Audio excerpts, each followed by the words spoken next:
બનાસકાંઠાના દાંતીવાડામાં જૂથ અથડામણ બાદ ફાયરિંગનો મામલો સામે આવ્યો છે। પોલીસે સરપંચના પતિ રમેશ ભૂતેડિયાની અટકાયત કરી છે। ઓઢવા ગામે બે જૂથ વચ્ચે બબાલ સર્જાઈ હતી અને ત્યારબાદ હવામાં ફાયરિંગ કરવામાં આવ્યું હતું। સરપંચના પતિ સહિત 10 શખ્સો સામે પોલીસ ફરિયાદ નોંધાઈ હતી।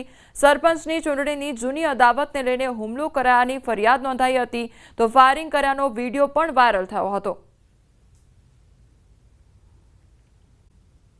રાજસ્થાનમાં પડેલા ભારે વરસાદે વિનાશ વેર્યો છે। જ્યાં જુઓ ત્યાં ફક્ત પાણી જ પાણી જોવા મળી રહ્યું છે। ભારે વરસાદના કારણે જનજીવન પ્રભાવિત થયું છે। સવાઈ માધોપુરમાં ભારે વરસાદને કારણે જિલ્લા મુખ્યાલયના લટિયા નાળામાં કાર પાણીના પ્રવાહમાં ફસાઈ ગઈ તો પૂરમાં ફસાયેલા લોકોનું રેસ્ક્યુ કરવા ગયેલ એનડીઆરએફની ટીમ અકસ્માતનો ભોગ બની છે।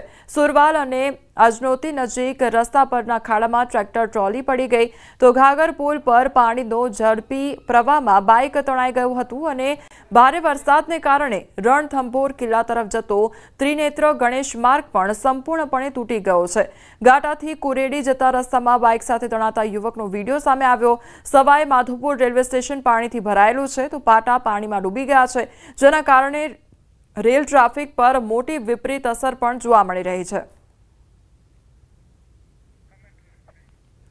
તો રાજસ્થાનમાં સતત વરસાદી માહોલ જોવા મળી રહ્યો છે। તેના કારણે ઠેર ઠેર લોકોને હાલાકીનો સામનો કરવો પડી રહ્યો છે। ચારે બાજુ પાણી જ પાણી જોવા મળી રહ્યું છે।